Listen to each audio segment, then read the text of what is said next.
दोस्तों आज हम बनाएंगे बहुत ही स्वादिष्ट व टेस्टी ब्रेड के पकोड़े, जिनको आप झट से बनाकर खा सकते हैं। ये बहुत मज़ेदार और सिंपल रेसिपी है। ये ब्रेड के पकोड़े इतने स्वादिष्ट व कुरकुरे होते हैं कि अगर आपने इन्हें एक बार खा लिया तो आप इन्हें बार बार बनाएंगे। इन टेस्टी ब्रेड पकोड़ों के साथ आपकी शाम की चाय का टेस्ट और ज़्यादा बढ़ जाएगा। तो फिर चलिए बनाना शुरू करते हैं मज़ेदार और कुरकुरे ब्रेड पकोड़े। दोस्तों आज हम बनाएंगे ब्रेड के कुरकुरे व क्रिस्पी पकोड़े। ब्रेड के कुरकुरे पकोड़े बनाने के लिए मैंने 6 ब्रेड स्लाइस लिए हैं। मैंने ये एक बाउल में पानी ले लिया है। अब हम अपने ब्रेड को इस तरह से पानी में डिप करेंगे। दोनों तरफ से ब्रेड को पानी में डिप करके इस तरह से ब्रेड का सारा पानी निकाल दें।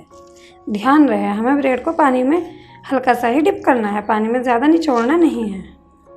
इस तरह से करते हुए हम ब्रेड का सारा पानी निकाल देंगे और ब्रेड को एक बाउल में रख देंगे। इसी तरह से हम दूसरी ब्रेड को भी डिप करके इस तरह से इसका पानी निकाल देंगे। सभी ब्रेड को इसी तरह से डिप करते हुए उनका सारा पानी निकाल दें। मैंने सभी ब्रेड को निचोड़कर एक मिक्सिंग बाउल में कर लिया है। अब हम इसमें एक बारीक कटी हुई प्याज डाल देंगे, एक बारीक कटी हुई शिमला मिर्च, एक बारीक कटा हुआ टमाटर, 2 बारीक कटी हुई हरी मिर्च, 4 टेबल स्पून मैदा। पकोड़ों को और ज़्यादा क्रिस्पी बनाने के लिए मैं 2 टेबल स्पून चावल का आटा डाल रही हूँ, 1 table spoon Schezwan sauce, 1 table spoon tomato sauce, स्वाद अनुसार नमक।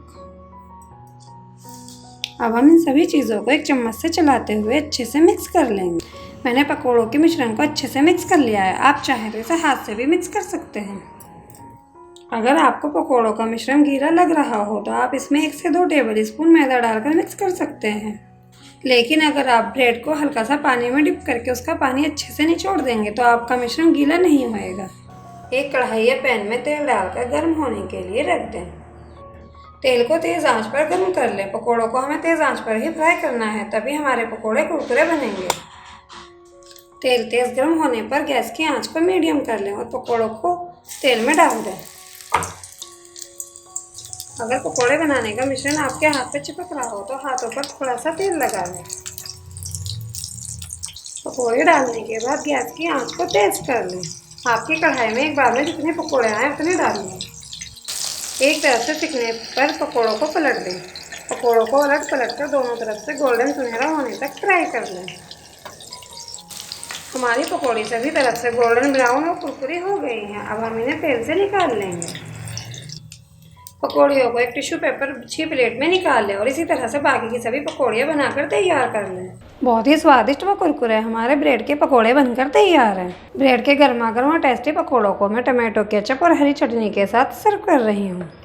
टी टाइम स्नैक्स के लिए एक बहुत ही बेस्ट रेसिपी है।